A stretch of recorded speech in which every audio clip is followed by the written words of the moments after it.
بسم اللہ الرحمن الرحیم الحمد للہ رب العالمین والعاقبۃ للمتقین والصلاة والسلام علی سید الانبیاء والمرسلین وعلی آلہ الطیبین الطاہرین واصحابہ الہادیین المہدیین الراشدین اما بعد فاعوذ باللہ من الشیطان الرجیم بسم اللہ الرحمن الرحیم یا ایہا الذین آمنوا کتب علیکم الصیام کما کتب علی الذین من قبلکم لعلکم تتقون ایاما معدودات فمن کان منکم مریضا او علی سفر فعدۃ من ایام اخر وعلى الذين يطيقونه فدية طعام مسكين فمن تطوع خيرا فهو خير له وأن تصوموا خير لكم إن كنتم تعلمون.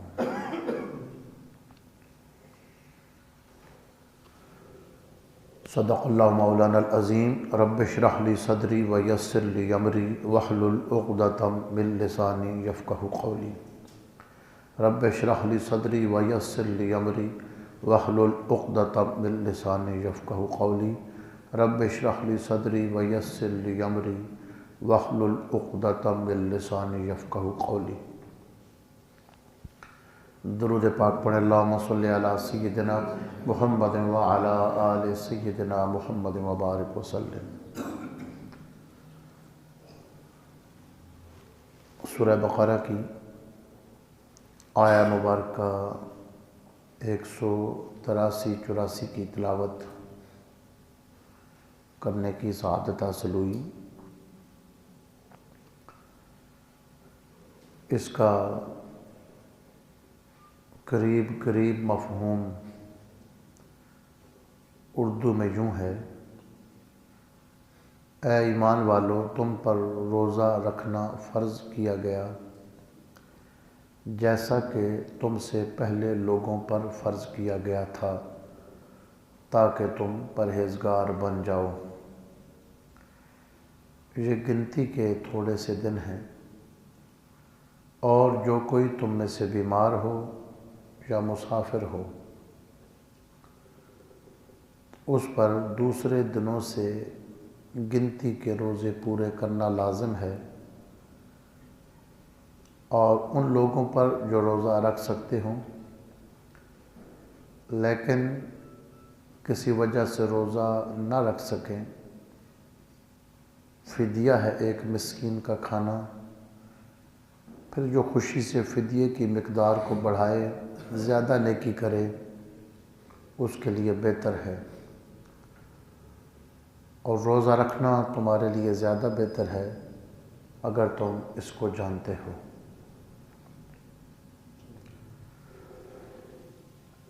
ان آیات مبارکہ میں ماہ رمضان کے روزوں کی فرضیت کا اعلان ہوا.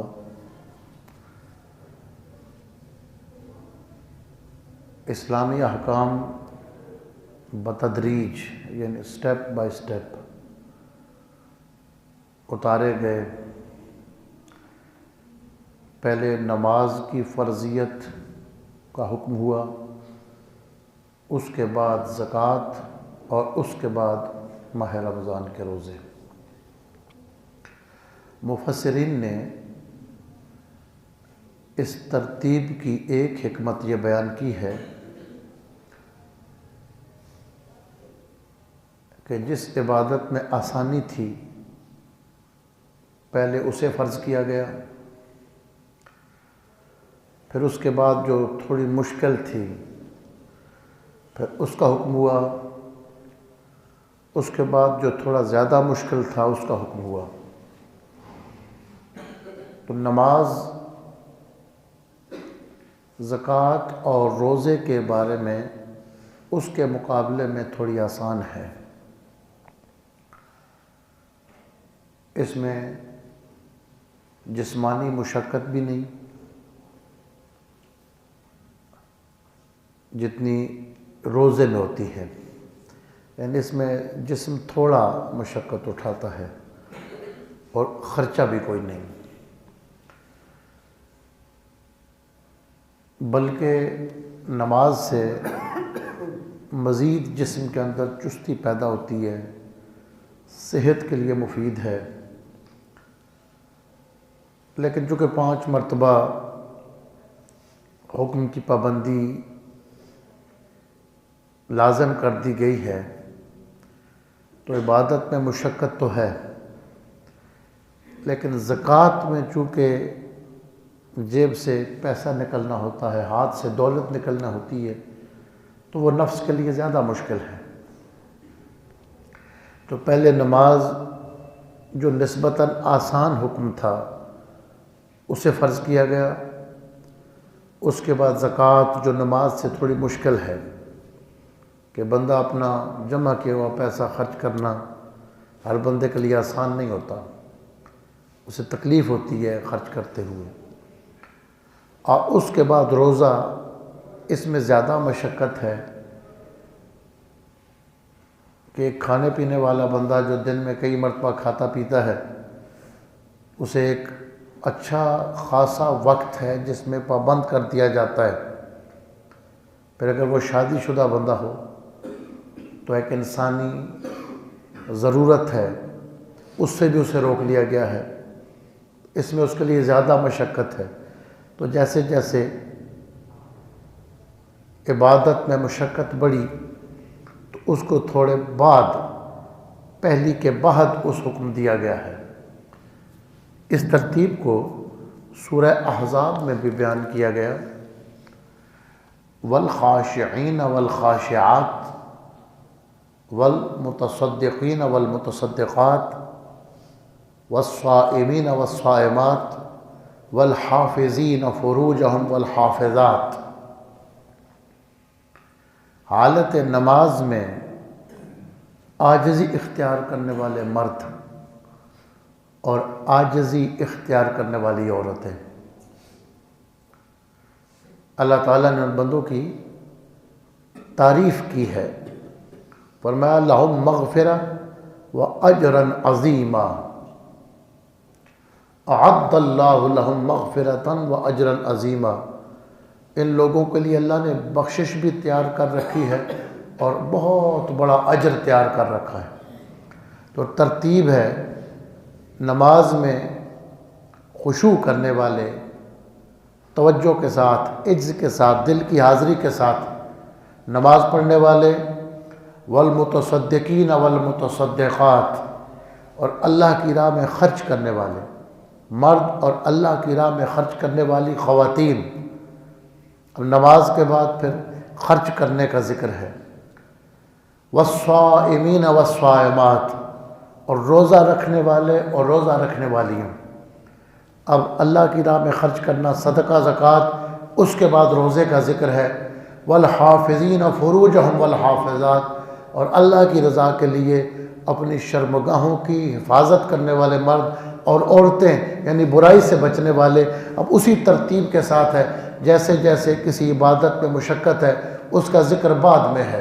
تو نماز نسبتاً آسان تھی، پہلے اس کا حکم ہوا، اس کے بعد خرچ کرنا اللہ کی راہ میں، زکوٰۃ دینا، پھر اس کا حکم ہوا، اس کے بعد روزے کا حکم ہوا کہ انسان کے لیے یہ مشقت ہے۔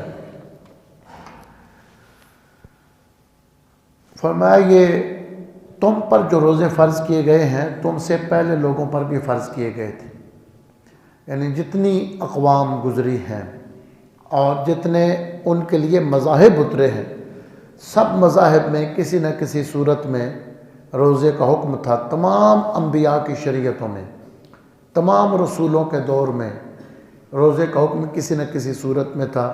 مہینوں کے کچھ دن تھے، اور اس امت کے بارے میں اللہ رب العزت نے ماہ رمضان کا پورا مہینہ روزے فرض کریے۔ فمن کان منکم مریضا او علی سفر، تم میں سے جو کوئی بیمار ہو یا سفر میں ہو اور روزے نہ رکھ سکے، فعدۃ من ایام اخر، تو رمضان کے بعد وہ گنتی کے دن پورے کر کے جو روزے رہ گئے ہیں وہ روزے رکھے۔ وَعَلَى الَّذِينَ يُطِيقُونَهُ، اس کا ایک ترجمہ یہ ہے وہ لوگ جو فدیے کی طاقت رکھتے ہیں۔ یہ ایک لغت کی اور قواعد کی بات آتی ہے کہ یہاں یطیقون کا معنی طاقت رکھنا ہے یا طاقت نہ رکھنا ہے۔ اختلاف اس میں یہ اطاق یطیقو اطاقتاً یہ مصدر ہے۔ طاقہ یطیقو کا معنی ہے طاقت رکھنا، اور اطاقہ یطیقو اس کے جو حمزہ ہے شروع میں اس کی وجہ سے معنی میں فرق پڑتا ہے کہ یہ حمزہ کون سا ہے۔ آپ کے لیے تھوڑی سی مشکل ہو رہی ہے، یہ اردو میں بھی حمزہ سلب استعمال ہوتا ہے، یعنی کسی لفظ سے پہلے حمزہ لگا دیتے ہیں، الف زبر جس کو کہتے ہیں، اس سے مثبت سے معنی منفی بن جاتا ہے، بالکل الٹ ہو جاتا ہے۔ جیسے ٹوٹ ہے، اس کے ساتھ جب حمزہ سلب لگائے تو اٹوٹ، اٹوٹ کا معنی ہے نہ ٹوٹنے والا، ٹوٹ کا معنی ہے ٹوٹنا اور اٹوٹ کا معنی ہے نہ ٹوٹنا۔ اس حمزہ سلب کی وجہ سے وہ معنی اس کا بالکل الٹ ہو گیا ہے۔ ایسے ہی مرنا، تو آپ ایک بندہ مر گیا تو آپ جب کہتے ہیں امر ہو گیا تو مر کے ساتھ آپ نے حمزہ لگا دیا زبر کے ساتھ، تو اس کا مطلب ہے نہیں مرنے والا ہو گیا، اب نہیں مرے گا، ہمیشہ کے لیے اس کا نام زندہ ہو گیا۔ تو یہ اردو میں بھی حمزہ سلب استعمال ہوتا ہے، یہ عربی میں بھی حمزہ سلب استعمال ہوتا ہے۔ تھوڑی سی سمجھ آ گئی ہے نا؟ اسی طرح یہ جو آئٹم ہے نا، یہ بھی یونانی زبان کا لفظ ہے، اس میں بھی یہ حمزہ سلب استعمال ہوتا ہے۔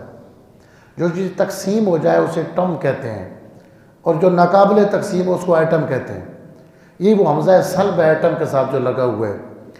تو اسی طرح عربی زبان میں بھی ہے، جس طرح مر، امر، ٹوٹ سے اٹوٹ، تو اطاقہ کا ایک معنی یہ ہوگا جو طاقت نہ رکھ سکتا ہو۔ حضرت مجدد اسلام سیدنا پیر میر علی شاہ صاحب رحمۃ اللہ علیہ کا اس آیہ کریمہ میں یطیقون کے لفظ کے بارے میں یہی نظریہ تھا کہ یہ باب افعال سے ہے اور اس میں جو حمزہ ہے وہ سلب کا ہے۔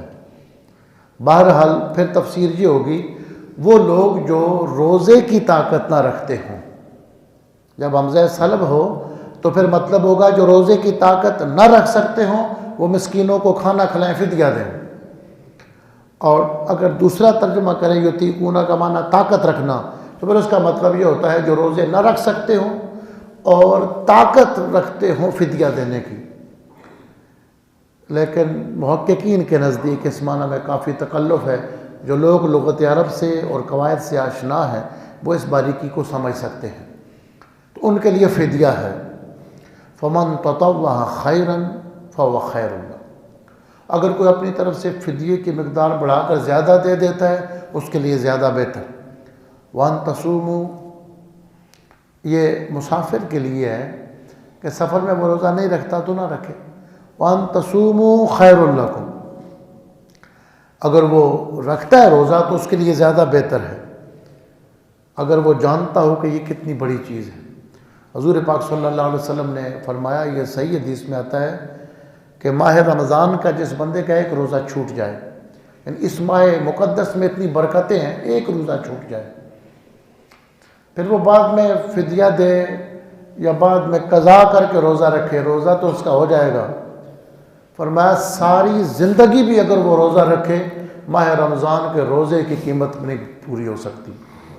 ماہ رمضان کے اندر اللہ نے اتنی برکات رکھی ہیں کہ ماہ رمضان کا روزہ اگر اس کا چھوٹ گیا، اب شرعی طور پر اس نے بعد میں روزہ رکھا، وہ گنہگار تو نہیں ہوگا، اس کا وہ فرض پورا ہو گیا ہے، لیکن جو ماہ رمضان کا اس نے روزہ چھوڑا ہے، فرمایا ساری زندگی بھی روزہ رکھے وہ اس کی وہ اجر نہیں ہو سکتا۔ وہ جو ماہ رمضان میں اللہ نے خاص برکات رکھی، اتنی فضیلت روزہ کے عمل کو بخشی گئی کہ روزہ رکھنے والا ایک سرکاری ڈیوٹی پر ہوتا ہے۔ اس لیے حضور صلی اللہ علیہ وسلم کی صحیح حدیث میں آتا ہے کہ 3 بندوں کی دعائیں کبھی رد نہیں ہوتی۔ ایک باپ کی دعا اولاد کے لیے، یعنی باپ کی دعا ہے وہ اولاد کے لیے قبول ضرور ہوتی ہے، اور خصوصاً فرمایا کہ ایک مقام پر فرمایا دعوت الوالد علی ولدہ، وہ رمضان کے علاوہ یا ویسے بھی فرمایا کہ جو بد دعا ہے والد کی وہ انتہائی سخت ہوتی ہے، وہ کبھی رد نہیں ہوتی اور دعا بھی رد نہیں ہوتی۔ اتنا اللہ تعالیٰ کی جو رحمت ہے اس کی مجسم صورت اس نے اس دنیا میں ماں باپ کو بنایا ہے، اتنا بڑا ان کا مقام ہے۔ اور اللہ تعالیٰ اپنے حبیب کریم صلی اللہ علیہ وسلم کو حکم ارشاد فرماتے ہیں قل رب ارحمہما کما ربیانی صغیرا، کہ بندوں کو نبی کے ذریعے یہ بتایا جاتا ہے کہ تم ان کا حق ادا نہیں کر سکتے، تم ان کی خدمت کا حق ادا نہیں کر سکتے، تو میں تمہارا رب ہوں، مجھی سے یہ کہو کہ جس طرح انہوں نے بچپن میں میرا خیال رکھا ہے یا اللہ تو ان پر ایسا مہربان ہو جا۔ اور یہ ایسی ہے کہ حضور صلی اللہ علیہ وسلم نے ایک دعا سکھائی حفاظت کی، اور اس میں اللہ تعالیٰ کو اس کا حوالہ دیا۔ حفاظت، جسم کی حفاظت کے لیے ایک دعا بتائی گئی کہ اپنے جسم، جان، مال، آبرو، عزت اللہ سے دعا کرو، اللہم واقعیتاً کواقعیت الولید۔ بڑی پیاری دعا ہے، احادیث کی کتب میں اس کا ذکر ہے۔ اس دعا کی اہمیت کو سمجھنے کے لیے آپ یہ دیکھیں کہ چھوٹا بچہ ہوتا ہے، اسے کوئی خبر نہیں ہوتی کہ سردی اسے نقصان دے گی یا گرمی سے اس کو نقصان ہوگا، کوئی چیز کھانے پینے سے فائدہ ہوگا یا نقصان ہوگا۔ نہ وہ کیڑوں سے بچ سکتا ہے، نہ وہ سردی گرمی سے بچ سکتا ہے، نہ وہ گندگی سے بچ سکتا ہے۔ اس کی سردی گرمی کا خیال اس کے ماں باپ خود رکھتے ہیں۔ اللہ تعالیٰ نے اگر ماں کے دل میں یہ ممتا کا جذبہ نہ رکھا ہوتا تو بچوں کا پلنا مشکل ہو جاتا۔ تو اس کی سردی کا، اس کی گرمی کا، اس کے کھانے پینے کا، اس کے دودھ کا، اس کی صفائی کا، سب کا خیال ماں باپ خود ہی رکھتے ہیں۔ اسے کچھ بھی اختیار نہیں، اسے کچھ بھی سمجھ نہیں۔ تو فرمایا کہ اپنے رب کے سامنے اپنے آپ کو ایسے پیش کرو کہ یا اللہ میں کوئی اپنی حفاظت نہیں کر سکتا، میں تو اس طرح ہوں جس طرح چھوٹا بچہ ایک بے بس ہوتا ہے، ماں باپ کے بس میں پڑا ہوا ہوتا ہے۔ یا اللہ تو میری حفاظت ایسے فرما جیسے ماں باپ اپنے بچے کا خیال رکھتے ہیں، جیسے کواقعیت الولید، اللہم واقعیتاً کواقعیت الولید۔ یا اللہ تو میرا ایسا خیال رکھ جیسے بچے کا خیال رکھا جاتا ہے۔ اپنے ارادے کی نفی ہے، اپنی کوشش کی نفی ہے، نہ اچھائی میں کسی برائی سے نہیں بچ سکتا، کسی دشمن سے نہیں بچ سکتا، بس میں اپنے آپ کو تیرے حوالے کرتا ہوں۔ جس طرح ماں باپ بچے کا خیال رکھتے ہیں، تو خود ہی میرا خیال رکھ، میرے لیے جو نفع کی چیز ہے وہ دے دے، جو میرے لیے شر ہے اس کو مجھ سے دور رکھ دے۔ رب ارحمہما کما ربیانی صغیرا، یہ جو دعا ہے اس کا مضمون اس آیت کریمہ سے اخذ ہوتا ہے، رب ارحمہما کما ربیانی صغیرا۔ حضرت شیخ شرف الدین یحییٰ منیری رحمہ اللہ ایک بڑے بزرگ گزرے ہیں ہندوستان میں، ان کی کتاب ہے مکتوبات صدی، بڑی شاندار کتاب ہے۔ کتاب و سنت کے وہ اسرار اس میں لکھتے ہیں، رموز لکھتے ہیں، جو بندہ انہیں پڑھتا ہے مکتوبات صدی کو، بڑی اہم کتاب ہے۔ حضرت مجدد الافسانی رحمہ اللہ نے مکتوبات میں بھی اس کے حوالے دیے ہیں، یہ 8ویں صدی کے بزرگ گزرے ہیں۔ ان سے کسی نے سوال کیا کہ حضرت ایک بات ہمیں سمجھ نہیں آتی کہ ماں باپ تو اولاد کا بہت خیال رکھتے ہیں، لیکن اولاد اتنی محبت ماں باپ کے ساتھ تو نہیں کرتی۔ بہت کم کوئی ایسے ہوتا ہے کہ کوئی بچہ اپنے ماں باپ سے اتنی محبت کرے جتنی ماں باپ اس سے کرتے ہیں، یہ کم ہی ہوتا ہے، دیکھنے میں تو نہیں آتا، شاید کہیں دنیا میں ہوتا ہو، لیکن ماں باپ کتنی محبت کرتے ہیں۔ تو فرمایا کہ یہ مجبوری ہے کہ ماں باپ کی محبت فطرت میں اولاد کو ملی ہی نہیں ہے۔ انہوں نے کہا حضرت کیسے؟ فرمایا فطرت میں انسان کو ماں باپ کی محبت نہیں ملی، فطرت میں ماں باپ کو اولاد کی محبت ملی۔ اس لیے کہ آدم علیہ السلام کے ماں باپ نہیں تھے، تو آدم علیہ السلام نے ماں باپ سے پیار نہیں کیا کہ تھے ہی نہیں، انہوں نے ساری محبت اولاد سے کی ہے، تو ان کی اولاد کو بھی فطرت میں اولاد کی محبت ملی۔ تو پوچھا کہ حضرت پھر یہ اولاد ماں باپ سے محبت کرتی تو ہے؟ فرمایا یہ بھی ماں باپ کی محبت کا فیض ہوتا ہے، ماں باپ کی محبت کا اثر ہوتا ہے اور رد عمل ہوتا ہے۔ آپ جس سے جتنا پیار کریں گے آگے سے وہ آپ سے پیار کرے گا۔ تو ماں باپ جو پیار کرتے ہیں، اولاد جو محبت کرتی بھی ہے، یہ ماں باپ کی محبت کا اثر ہوتا ہے کہ اللہ نے ماں باپ کے دل میں محبت رکھی ہے۔ تو فرمایا 3 دعائیں رد نہیں ہوتی 3 بندوں کی۔ ایک باپ کی دعا اولاد کے لیے، یاد رکھیں ماں باپ کی دعا اولاد کے لیے ایسے قبول ہوتی ہے جیسے پیغمبر کی دعا امتی کے لیے قبول ہوتی ہے۔ یہ غلط فہمی ہے ہم لوگوں کی کہ ماں باپ گھر میں زندہ ہوں، موجود ہوں تو بزرگوں کی طرف تو لوگ دوڑتے رہتے ہیں کہ منع نہیں ہے، ضرور دعا کروائیں، لیکن ماں باپ کی دعا کو بھی اہمیت دینی چاہیے اور پہلا ان کا نمبر ہے۔ میرے حضرت صاحب نے مجھے خود یہ بات سنائی کہ موڑا شریف میں حضرت بابا جی محمد قاسم موڑوی رحمۃ اللہ علیہ کے پاس ایک عورت آئی، ایک مائی آئی، اس نے کہا میرے بچے کے لیے دعا کریں، اس کا کوئی مسئلہ ہے۔ تو آپ نے فرمایا کہ اس مسئلے کے لیے تو خود اپنے بچے کے لیے دعا کر، میں بھی کروں گا۔ اس نے کہا آپ بزرگ ہیں، اللہ کے ولی ہیں۔ فرمایا وہ تیری بات ٹھیک ہے، لیکن تیری دعا ایسے ہے جیسے اپنے ہاتھوں سے کسی کو کوئی چیز دینا، اور تیرے بچے کے لیے میرے دعا ایسی ہے جیسے لاہور سے کوئی چیز لے کر آنا۔ یعنی ماں باپ دعائیں دیں گے آپ کو اور دوسرے آپ کے لیے دعائیں مانگیں گے، تو جتنا دینے اور مانگنے میں فرق ہے اتنا ماں باپ کی اور دوسروں کی دعا میں فرق ہے۔ رب یعنی صغیرہ، تو ماں باپ کی دعا اولاد کے لیے۔ فرمایا دوسری چیز دعوت الصائم، روزہ دار کی دعا۔ روزہ دار کی یہ خاص نہیں ہے کہ صرف افطاری کے وقت کرے یا سحری کے وقت، جتنی دیر اس نے روزہ رکھا ہوا ہے، چاہے 14 گھنٹے رکھا ہے یا 16 گھنٹے یا 10 گھنٹے کا کہیں روزہ ہے، پورے اس وقت میں جب تک وہ روزے سے ہے اللہ اس کی دعاؤں کو قبول فرماتا ہے۔ دعوت الصائم، روزہ دار کی دعا یہ رد نہیں ہوتی۔ اس لیے روزے کی حالت میں دعائیں مانگتے رہنا چاہیے، چاہے وہ فرض روزہ ہو، اس میں یہ بھی نہیں بتایا گیا کہ رمضان کا روزہ ہو یا نفلی روزہ ہو۔ فرمایا جب تک روزہ دار روزے کی حالت میں ہوتا ہے، جیسا بھی اس نے روزہ رکھا ہوا ہے اللہ اس کی دعاؤں کو قبول فرماتا ہے۔ اور روزہ دار کو کثرت کے ساتھ دعائیں کرنی چاہیے۔ اور بخاری کے اندر یہ حدیث آتی ہے، فرمایا الصوم لی، فرمایا روزہ تو میرے لیے ہے، وَأَنَا أَجْزِي بِهِ، اور میں ہی اس کی جزا دوں گا۔ اس کا ایک عام مفہوم بیان کیا جاتا ہے، اور صوفیاء کے نزدیک اس کا ایک مفہوم یہ ہے کہ بندہ روزے کا حق ادا نہیں کر سکتا۔ بندہ کتنا ہے کہ روزہ رکھے گا، کھانے پینے سے بچے گا، جس نے ہمیشہ سے روزہ رکھا ہوا ہے وہ صرف رب العزت کی ذات ہے۔ تو اس کا جو اللہ تعالیٰ نے کھانے پینے سے پاک ہے، اللہ تعالیٰ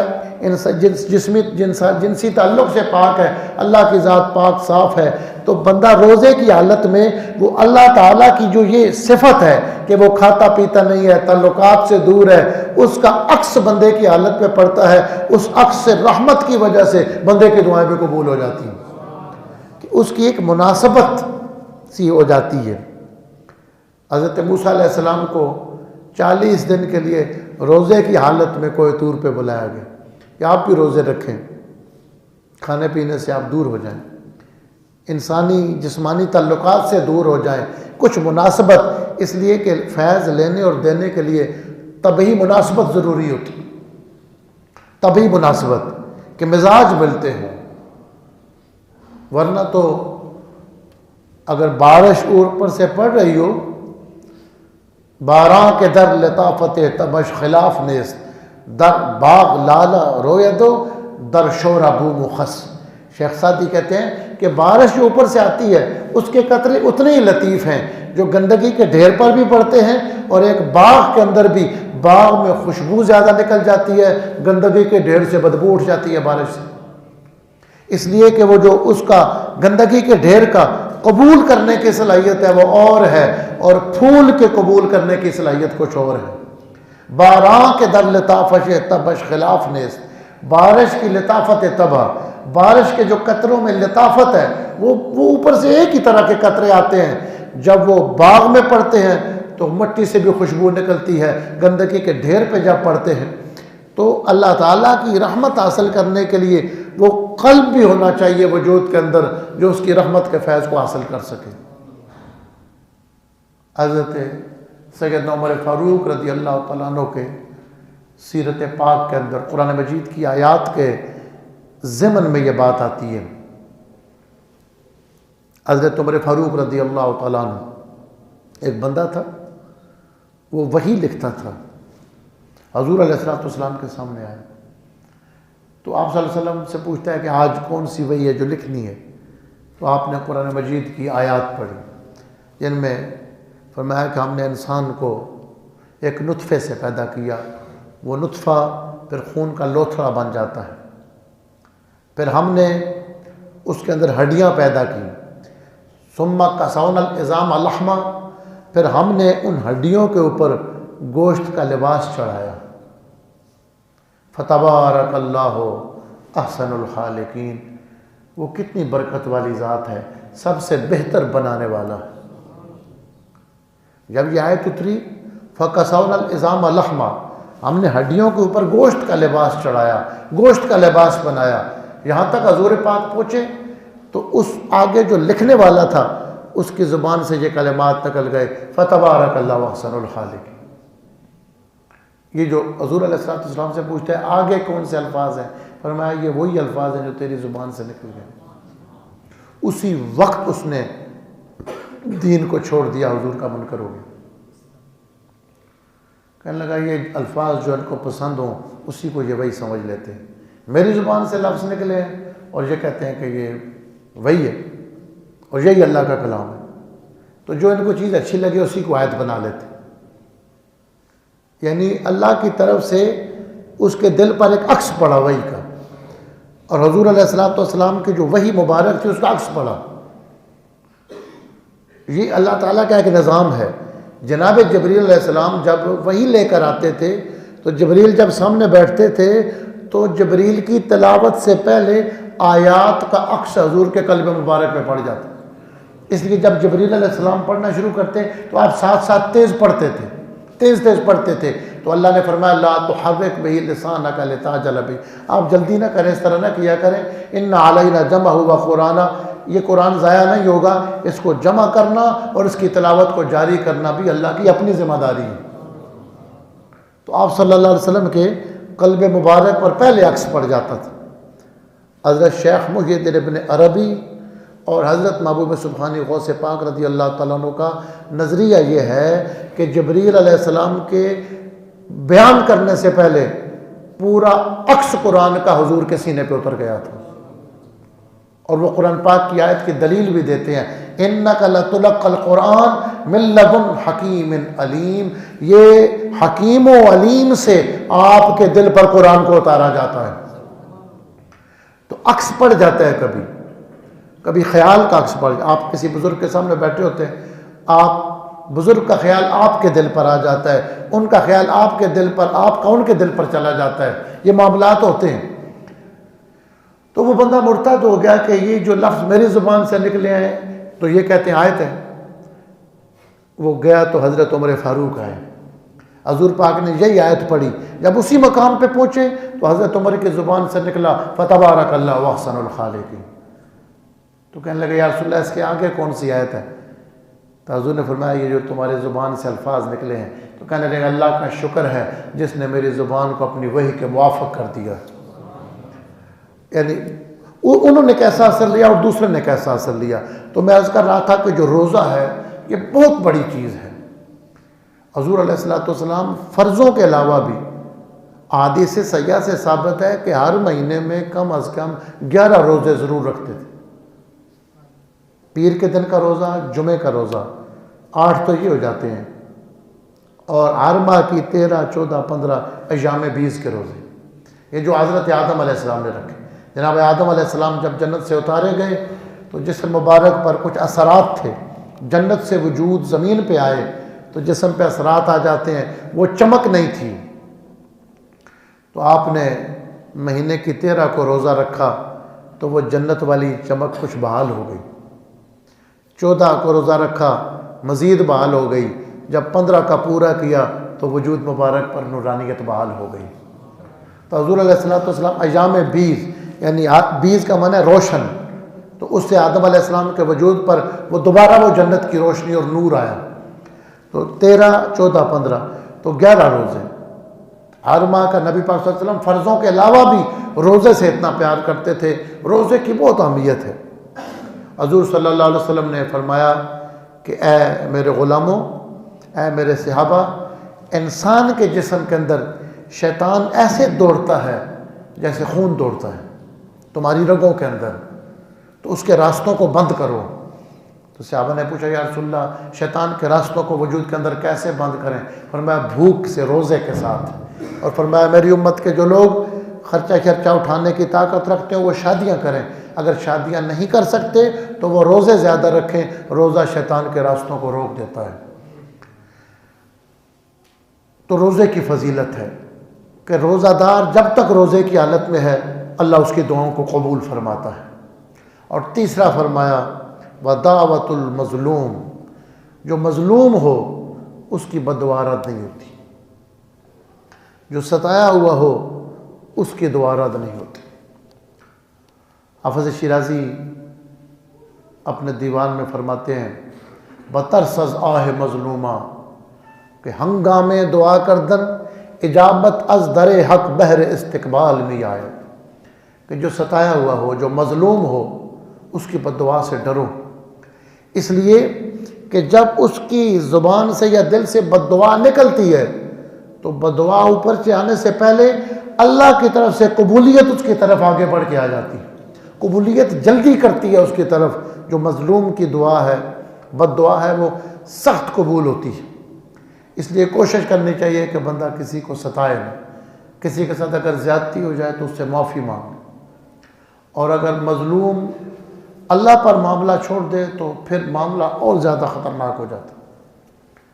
حضرت شفیق بلخی رحمہ اللہ ایک بہت بڑے بزرگ گزرے ہیں، بہت بڑے بزرگ گزرے ہیں ہمارے اسلاف میں. ان کے ملفوظات میں آپ فرمایا کرتے تھے کہ میں سب سے زیادہ اس بندے سے ڈرتا ہوں کہ اگر میں اس کے ساتھ زیادتی کر دوں تو وہ بدلہ نہ لے، اللہ پہ چھوڑ دے. اس لیے کہ جب بندہ اللہ پہ چھوڑ دیتا ہے تو بعض اوقات ظالم کی ساتھ ساتھ نسلیں برباد ہو جاتی ہیں. ایسے بھی ہو جاتا ہے. اور آپ اپنے گاؤں میں، اپنی برادریوں میں اپنی تاریخ پڑھ کے دیکھ سکتے ہیں جن لوگوں نے دوسروں کے ساتھ ظلم کیے ان کی نسلیں خدا نے ختم کر دی. تو فرمایا 3 بندوں کی دعائیں رد نہیں ہوتی.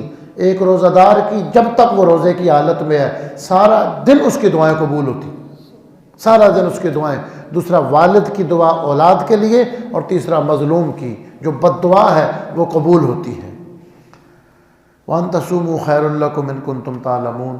ان آیات میں جو روزے ہیں مختلف، ان کی جو فضیلتیں ہیں، فرضوں کے علاوہ جو نفلی روزے ہیں اس پر بھی انشاءاللہ بیان ہوگا.